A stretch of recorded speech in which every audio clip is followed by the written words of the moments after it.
اشرح لي صدري ويسر لي أمري واحلل عقدة من لساني يفقهوا قولي. سبحانك لا علم لنا إلا ما علمتنا إنك أنت العليم الحكيم. ولا حول ولا قوة إلا بالله العلي العظيم.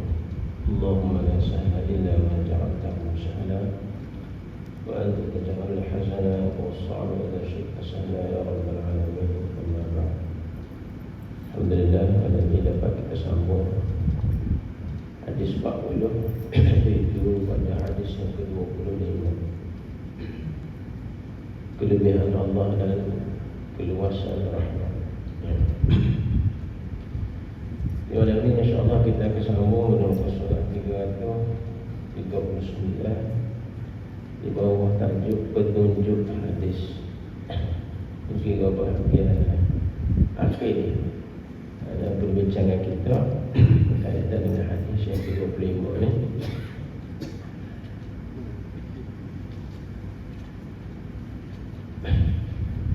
Menggunakan hikmah di dalam sesuatu keadaan dan kedudukan, memberikan berita gembira kepada jiwa manusia dan melegakan kebimbangan di dalam hati.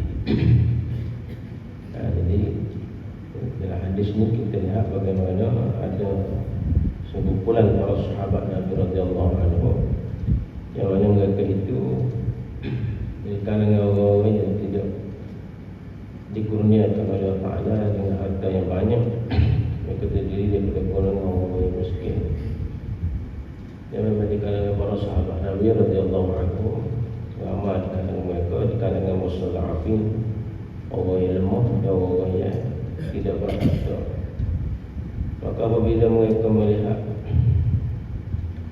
di kalangan sahabat-sahabat yang lain yang ada harta banyak,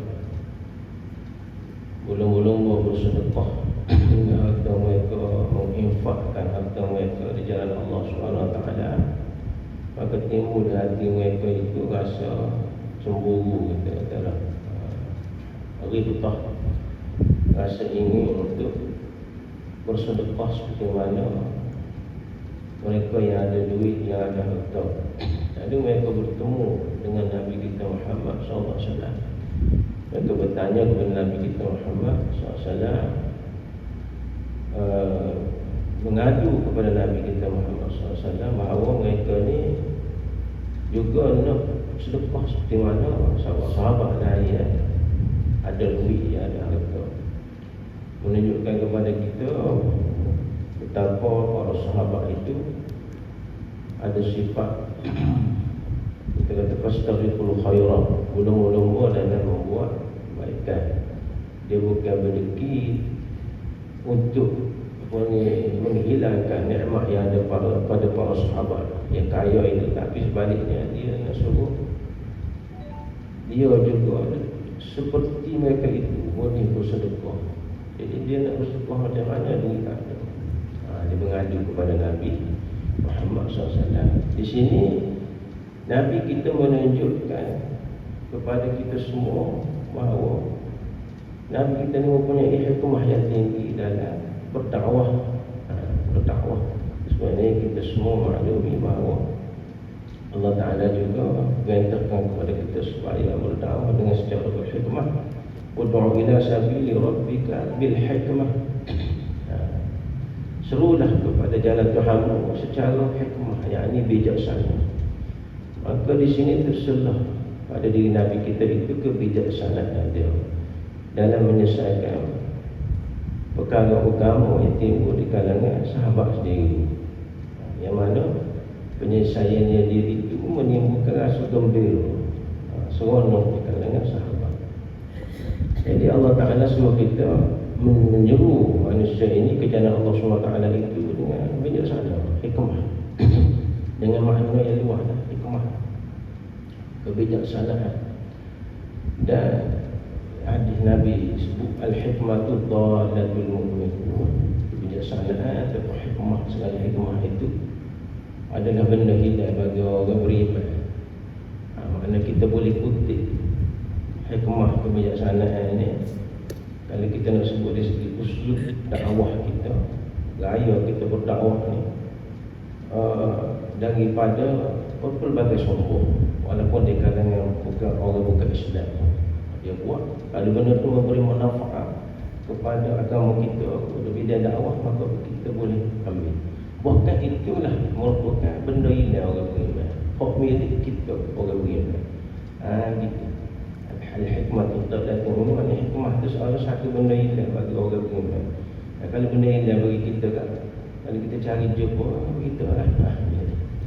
Maka kita kata kita tolak seumpamanya yang belakang ini media-media medsos ni, media masa yang ada ni, boleh kita gunakan manfaatkan sebalik mungkin. Itu salah satu daripada bentuk hikmah juga.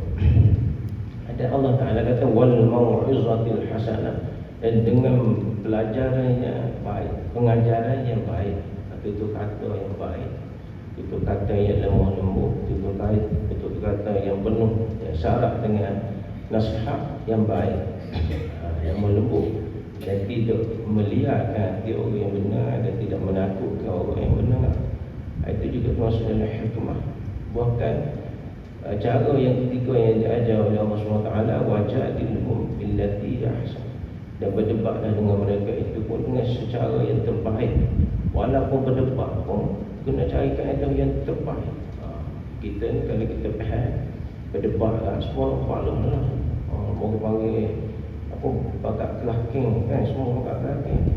Ini berlaku ni hari ni kita tengok dalam media masa berlaku perdebatan. Orang ni suruh dia untuk berbuat, orang ni pun kalah balik. Waktu kata ni kadang-kadang menimbulkan fitnah. Wajah dia yang diajar oleh agama kita al-ahsan, al-mujadalah al-ahsan. Perbahasan ni adalah perbahasan yang terbaik. Maknanya dari segi kena jaga adab dia, kena hormat orang, kena lemah lembut, tak boleh mencaci, tak boleh mencela, mencegah, tak boleh membuka aib orang, kena berhujung dengan hujung yang benar dan yang betul. Itu dalam agama Islam. Itu semua termasuk dalam hikmah. Bahkan makna ya, ud'u ila sabili rabbika bil hikmati wal mau'izatil hasanah wajadilhum billati ahsan. Ada 3 cara tadi kita baca.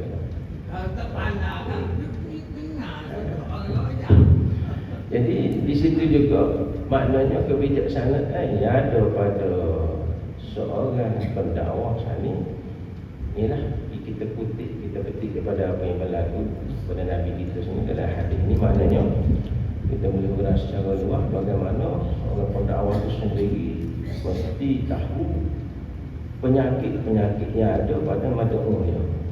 Mad'u depan orang lama ada sekitar dia. Kalau mad'u kita tu isteri kita, apa penyakit ada? Bukan penyakit fizikal ni, penyakit yang berkaitan dengan keagamaan, akhlak dan sebagainya.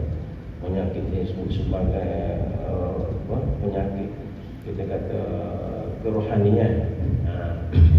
Anak-anak kita sebagai mad'u, jiran kita sebagai mad'u, orang masjid, orang kampung kita sebagai guru, murid kita dan sebagainya. Ada orang yang pergi bertanya kepada kita, apa penyakit yang ada pada diri dia. Sepatutnya bagi pendakwah dia mesti mempunyai kebakaran untuk dia kena pasti benda-benda gitu. Baru dia kata benda itu akan berlaku secara hikmah. Dan Nabi kita SAW bersebut khatibun nas ala qadri uqudihim. Nabi kata, cakaplah kamu dengan orang ramai itu mengikut qadar apa fikiran mereka. Ibarat kita kata gini dah, audiens saat ini, mad'u kita saat ini level dia remaja. Kita kena fokus kaitan dengan remaja. Contohnya gitulah, contohnya orang tua, anak-anak, orang tua saja. Di situ akan menimbulkan, akan memberi kesan yang sangat berkesan lah, maknanya pada segi dakwah kita. Ada lagi kita ada sebut di antara penyakit yang ada dalam diri manusia ni, mad'u biasalah penyakit yang mesti kita kena pasti, iaitu kejahilan. Ataupun disebut al-jahl, tak tahu. Penyakit tak tahu ni lah satu penyakit ya. Sangat-sangat bahaya. Menyebabkan kita nak royak ke dia biar dia tahu. Ya kadang-kadang dia itu bukan tak tahu semua. Ada apa dia tahu, dan ada yang tak tahu. Betul. Apa yang situ? Penyakit kejahilan panggil. Sehingga disebut apa ni Fatihah dia kata an-nas a'da ma jahilu, orang ramai dia jadi musuh dengan benda-benda dia tak tahu. Disebabkan dia jahil ni dengan benda dia tahu, dia boleh bermusuh sebelum daripada dia tahu dan dia kenal. Orang kata tak kenal maka tak suka, tak tahu dan dia tahu suka daripada kita kadang-kadangnya. Jadi di situ peranan para pendakwah dari segi menyelesaikan masalah. Maknanya di sini sehingga memberi kegembiraan, memberi ketenangan, melegakan kebimbangan kepada para sahabat radhiyallahu anhu apabila Nabi kata boleh bersedekah. Makna sedekah ni luas sangat. Nabi cerita gini sehingga menggembirakan hati para sahabat radhiyallahu anhu.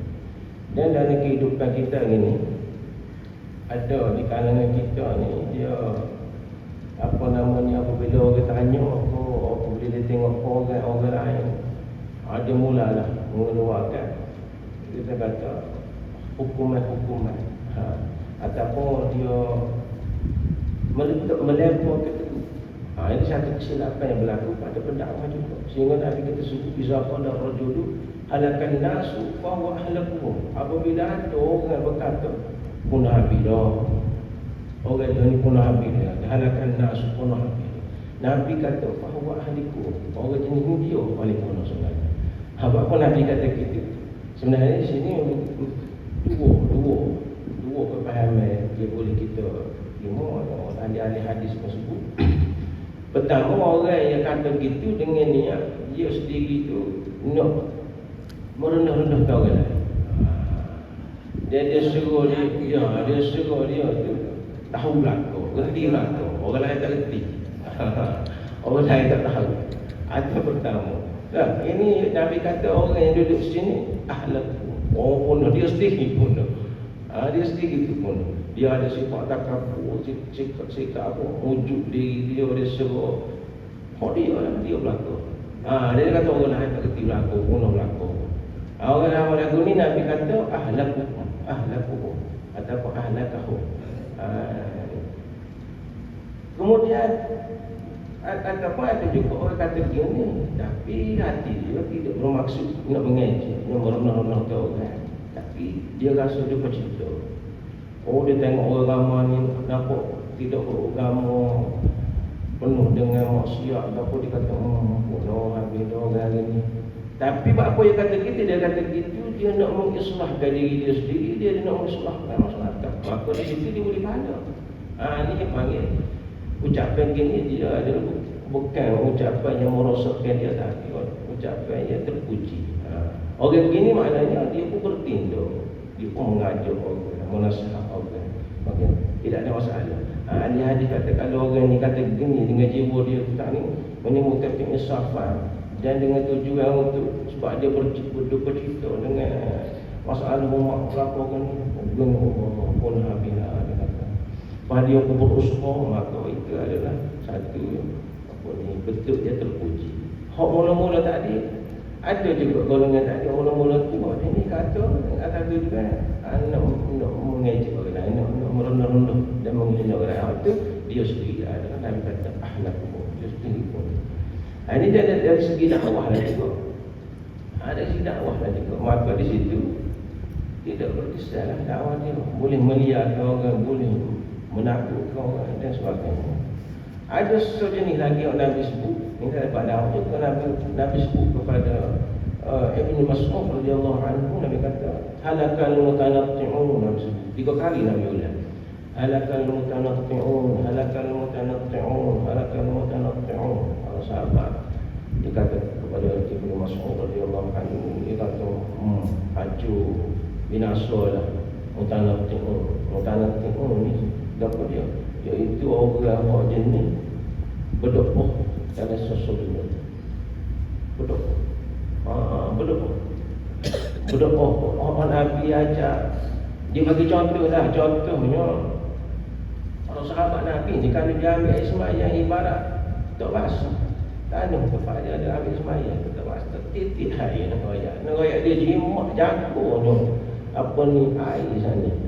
Tapi dia, apa ni ahli ulama sebut mutanaqqi dari segi ambil wuduk contohnya siapa aku puasa macam tu.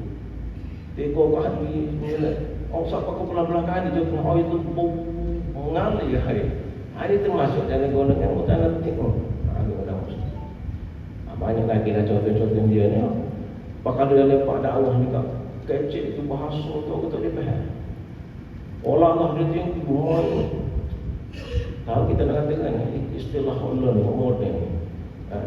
Islamisasi kok gapo islamisasi apa tu loh.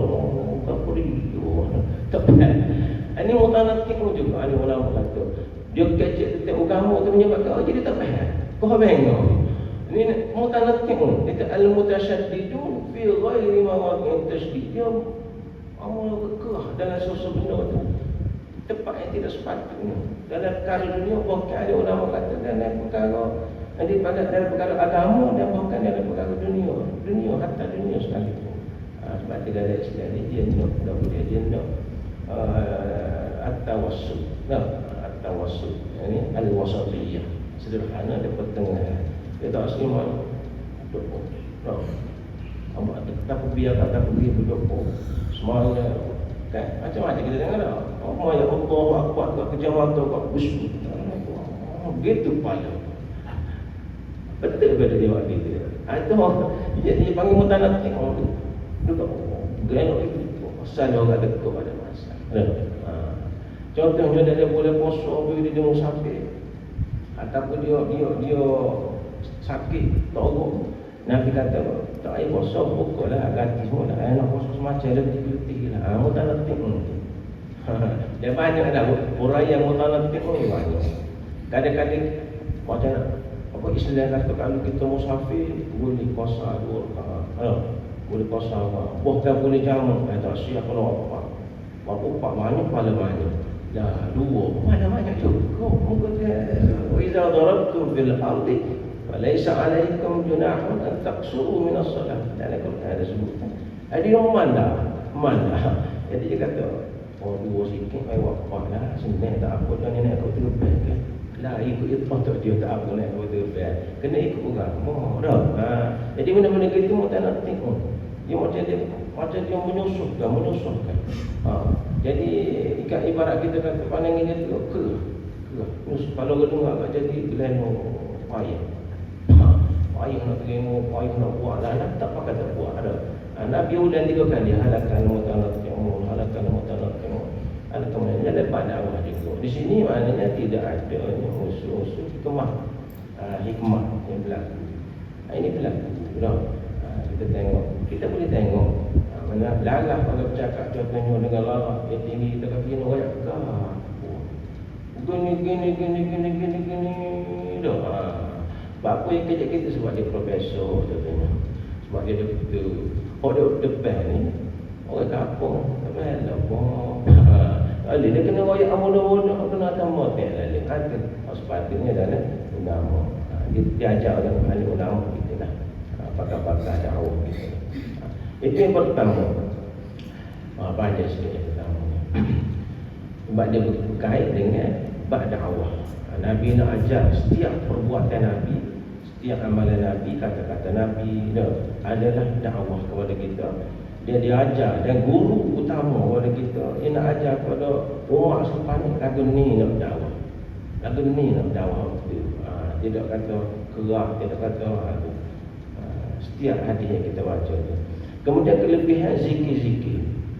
Sebagaimana yang ditunjuki oleh hadis bab ini dan ganjarannya yang menyamai ganjaran sedekah bagi orang yang tidak mempunyai harta untuk bersedekah. Lebih-lebih lagi zikir-zikir yang diamalkan selepas solat fardu. Telah datang di dalam riwayat Al-Bukhari dan Al-Muslim. Ala uhaddithukum bi amrin in akhadtum bihi adraktum man sabaqakum wa lam yudrikukum ahadun ba'dakum. Wa kuntum khaira man antum baina zuhranihi illa man amila mithlahu tusabbihuna wa tahmiduna wa tukabbirun khalfa kulli salatin salasan wa salasina. Maksudnya, mahukah kamu aku khabarkan tentang suatu perkara di mana apabila kamu mengerjakannya, kamu akan dapat mencapai kedudukan orang-orang yang telah mendahului kamu dan orang-orang yang selepas kamu tidak akan dapat menguasai dan mengatasi kamu, dan kamu akan menjadi orang-orang yang terbaik dari kalangan kamu, kecuali orang yang melakukan yang seumpama itu. Hendaklah kamu bertasbih, bertahmid dan bertakbir setiap kali selepas solat sebanyak 33 kali. Zikir selepas solat 33 kali. Yang sebut Nabi sini satu zikir yang sangat besar ganjaran dia, darjat kedudukan bagi orang yang berzikir selepas solat. Nah, itu maksud dan Nabi selepas solat kan. Jadi tidak timbullah soal orang kata lepas sembahyang ada persatu. Sudah sembahyang assalamualaikum assalamualaikum bangun jangan ada pandangan dan ada pandangan dia malah tu pandangan rajin dia berzikir. Dua pandangan tak berdosa, tapi janganlah pula dengan pandangan dia mengatakan tidak ada benda-benda macam ni lepas sembahyang dia marah pula dia berzikir. Dia tak betul. Itu orang dia tanya zikir subhanallah. Mana ada hadis dan dalil dia kata tak kuat dalil itu lemah. Orang buat lemah dalil tak kuat sana. Kalau dia tu bangun jangan-jangan tu kuat pula dalil. Dalil manalah? Contohnya. Jadi dalil ni menguatkan kepada kita bahawa amalan yang kita dah buat zikir 33 kali lepas sembahyang itu adalah ada dalil dan nas dari Nabi kita. Bahkan Nabi puji di sini satu amalan yang sangat baik, bahkan terbaik yang pernah diamal dan tidak diamal oleh orang semua kampung.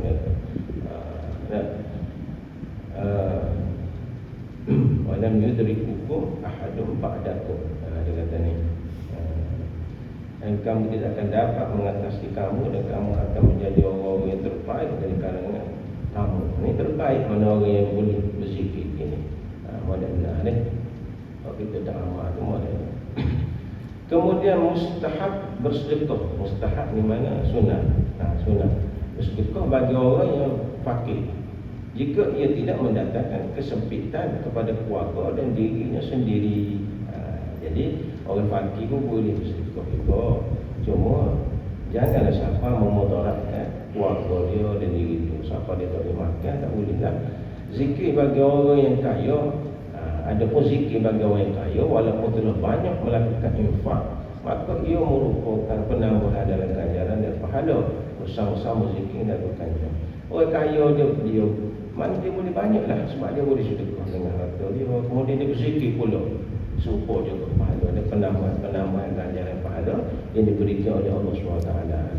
Ini amalan dia tak ni.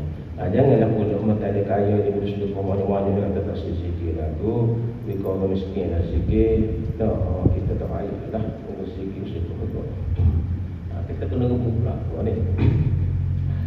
Kemudian yang keempatnya, bersedekah dengan sesuatu yang amat diperlukan. Bersedekah dengan sesuatu yang amat diperlukan untuk menafkahi diri dan ahli keluarganya adalah makruh dan kadang-kadang boleh membawa kepada haram jika ia menyebabkan nafkah mereka menjadi tanggungjawabnya tidak terpenuhi dan terabai. Tak boleh. Kalau nak anggap kita sedekah ke orang menyebabkan terabai nafkah ahli keluarga kita, dia boleh jadi hukum makruh dan kadang-kadang boleh jadi haram. Menyebabkan anak tak boleh makan, isteri lapar di rumah, cara pergi sedekah ke orang. Kita utamakan isteri kita dulu, utamakan anak-anak kita dulu. Dari segi aulawiyah dia, dari segi prioriti dia, utama dia dahulukan orang yang terdekat. Boleh jadi. Rasulullah SAW telah bersabda, khairus sadaqah ma kana ala zahri ghina. Maknanya sebaik-baik sedekah ialah dalam keadaan kaya, yakni mencukupi dan ada kelebihan harta. Dikuatkan oleh Bukhari. Ini ajaran agama kita, tidak nak menyusahkan kita. Ada piti banyak tu, sebaik-baik kita membuat sedekah. Jika kita sedar. Kelima, sedekah dilakukan oleh orang yang mampu bersedekah. Dan orang yang mempunyai kelebihan dari harta, maka sedekah yang dilakukannya itu lebih afdal dari zikir. Kalau dia ada harta banyak, dia boleh bersedekah, itu lebih afdal. Justru sedekah memberikan manfaat yang lebih dan luas, serta manfaatnya tertimpa ke atas diri orang lain. Manakala zikir pun manfaatnya khusus dan terhad ke atas orang yang zikir saja. Jika seorang yang kaya mengumpulkan sedekah dan zikir yang sama, maka ganjarannya amat besar di sisi Allah SWT. Dia kata kalau boleh sedekah lah, sebab sedekah ni manfaatnya untuk orang lain juga. Kalau sedikit orang lain boleh kecap sekali semua. Tapi kalau zikir dia saja. Tapi kalau dia boleh buat dua-dua, lagi afdal. Kerana datang dalam riwayat Sahih Bukhari Muslim, faraja'a fuqara'ul muhajirin ya Rasulullah sallallahu alaihi wasallam, faqalu sami'a ikhwanuna ahlul amwal bima fa'alna fafa'alu mithlahu. Faqala Rasulullah sallallahu alaihi wasallam, zalika fadlullah yu'tihi man yasha'. Maka kaum fakir dari kalangan sahabat muhajirin pun kembali menuju Rasulullah sallallahu alaihi wasallam seraya berkata, saudara-saudara kami yang memiliki harta telah mendengar tentang apa yang telah kami lakukan, lalu mereka melakukan seumpama itu. Rasulullah SAW sabda, demikian itu adalah kelebihan Allah yang dikurniakannya pada orang yang disukainya. Tak selesai lagi. Selepas Nabi royak tadi, kalau tak ada harta boleh bersedekah dengan berzikir, maka dia tengok fuqara'ul muhajirin, orang muhajirin, orang miskin, orang tak ada duit ni, tengok sahabat-sahabat dia, saudara-saudara dia, orang terbanyak ni, zikir juga sebab dia kata.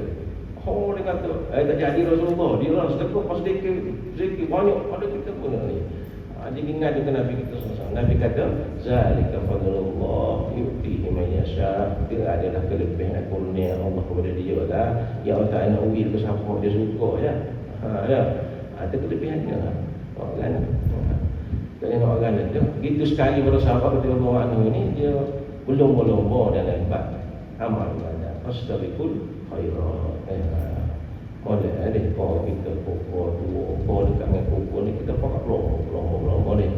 Ni kita kadang-kadang kita pakai. Sudah dah malasnya ada lomba ada persaingan ibadah kita bagi masjid dan sebagainya. Hadis ini menunjukkan tentang kelebihan orang kaya yang bersyukur serta berbelanja jalan Allah, dan orang fakir yang sabar serta mengharapkan ganjaran dari Allah SWT. Jadi hadis ini menunjukkan bahawa kelebihan yang besar bagi orang yang ada duit, orang yang kaya, di mana dia boleh bersyukur dan dia boleh berzikir, dan juga dia adalah satu ganjaran pula pada orang yang fakir ni, orang yang tidak ada harta ni, dia bersabar di atas ujian Allah Ta'ala dengan dia tidak ada harta ni, dia sabar. Dia sebentar, dia sabar sebentar, sehingga satu ketika Allah Ta'ala akan kurniakan juga kepada dia harta, insya-Allah ni, apabila kita sabar dengan sesuatu perkara. Kepentingan mengajak kepada kebaikan, kepentingan mengajak kepada kebaikan dan mencegah dari kemungkaran di dalam masyarakat Islam. Memanglah ini antara kerja usaha dakwah kita. Ini sangat penting untuk kita mengajak orang buat baik dan mencegah orang buat daripada kemungkaran. Dia adalah fardu kifayah. Ini hukum asalnya fardu kifayah. Apabila tiada seorang yang melaksanakannya, maka berdosalah semuanya. Kalau tak ada orang beroyak, orang yang mengajar agama ini tentang kebaikan, melarang orang buat jahat, maka berdosa Allah. Kita nasib baik dan ini maknanya dalam masyarakat kita ada email dah. Tiap-tiap minggu email ni dalam apa ni, fotokopi dia. Email dia jadi tuna tanggung dosa kita. Fardu kifayah itu lepas disebabkan dia adanya beberapa kerak dengan kita yang buat usaha-usaha dakwah ini untuk mengajak orang buat baik, ini orang buat jahat. Kita kena berterima kasih kena bersyukur Ni marah pula tu email dia tepuh gini-gini lah. Orang marah kata email, pucuk dia tu lepas apa ni dosa kita ni. Gitu. Apabila bangun beberapa orang untuk melaksanakannya, maka gugur dosa dengan orang yang selebihnya. Dan ianya tidak dikhususkan kepada golongan yang tertentu sahaja masyarakat. Supaya kita kata semua Jumaat fardu kifayah. Kalau tak mari dekat lepas itu mazhab Syafi'i. Mazhab Syafi'i. Tapi mazhab jumhur muktamad dia kata kalau orang lelaki mau sahak boleh dosa tak pergi masjid. So itu jumhur kata. Tapi kita kena pegang mazhab Syafi'i lah. Nak mudah sikit. Tak Orang begitu, ada orang tolong kita. Maka bahagia daripada umat antum jemaah dah terlepas lah orang lain orang lain. Itu mazhab Syafi'i. Kalau jumhur dia kata tadi tak lepas. So kecuali kuat, kecuali usul. Ni usul tu baik ada sampai lutut sampai dengan tepat. Mari wujud-wujud sebut tak mah kuih ni. Maksudnya senyap situ. Itu dosa dalam agama kita.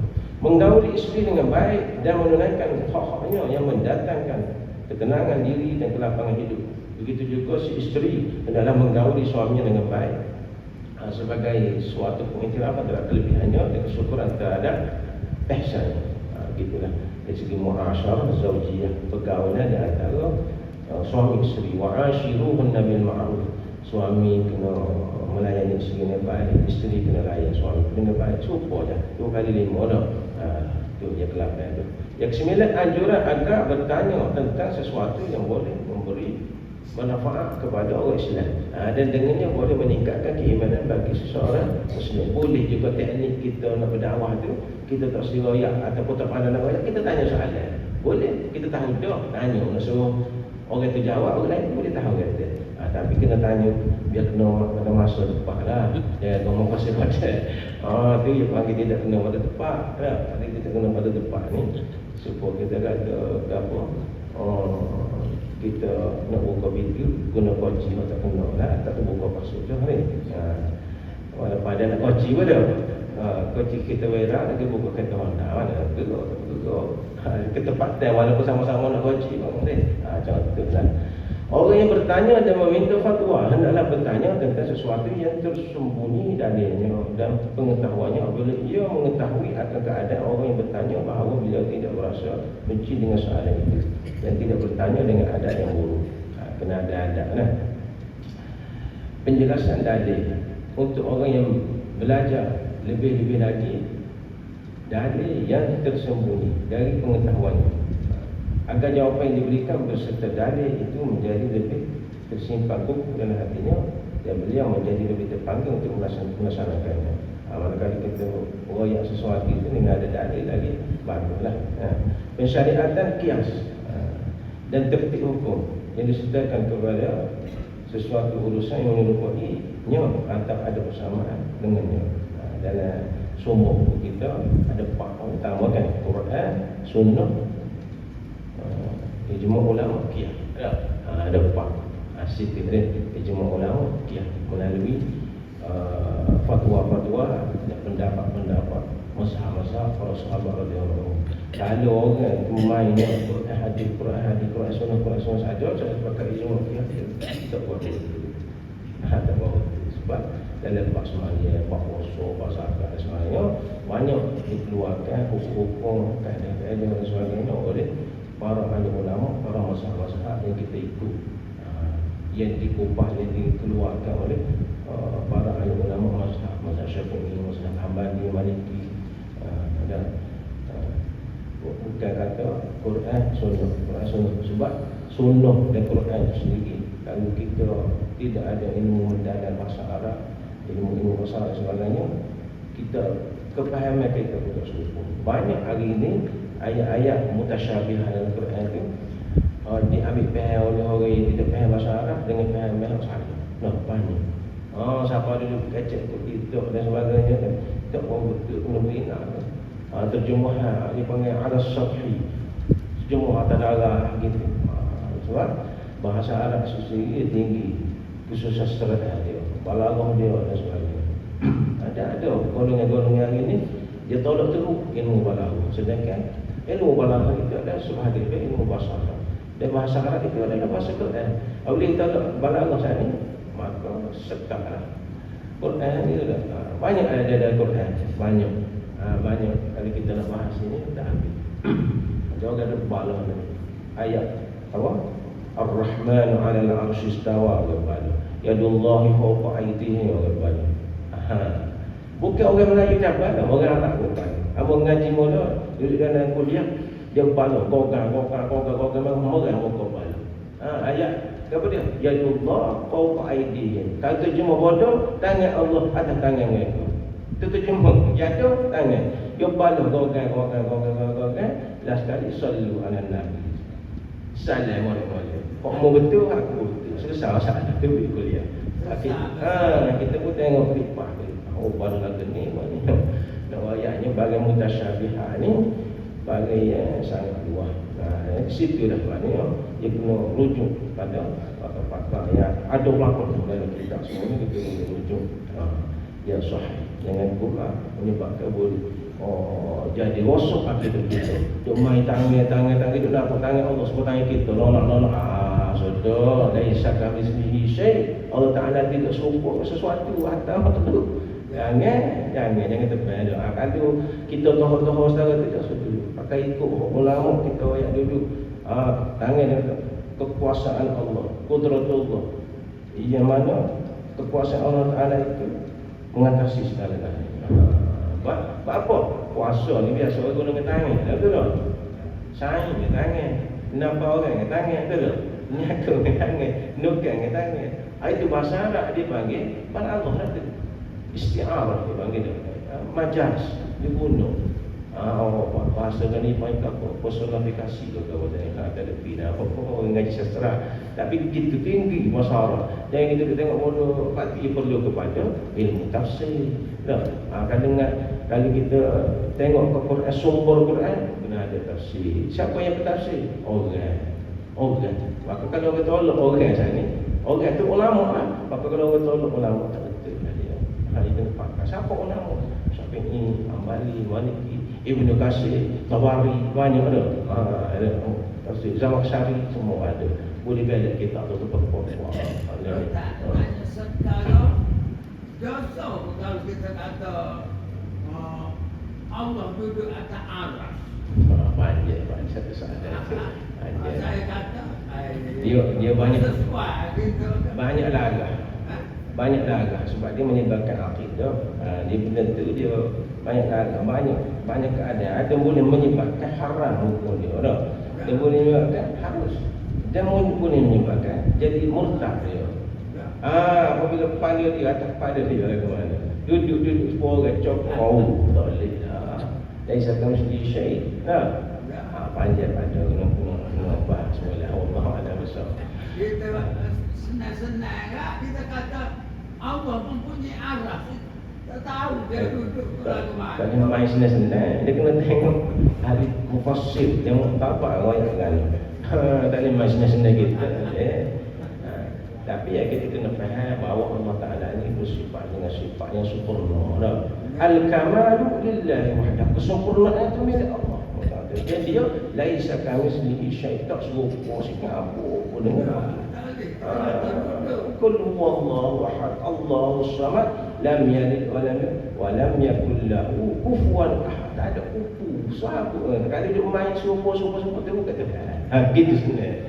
Walaupun gapo sekali pun orang tak ada dia, kalau dia serupa tak boleh.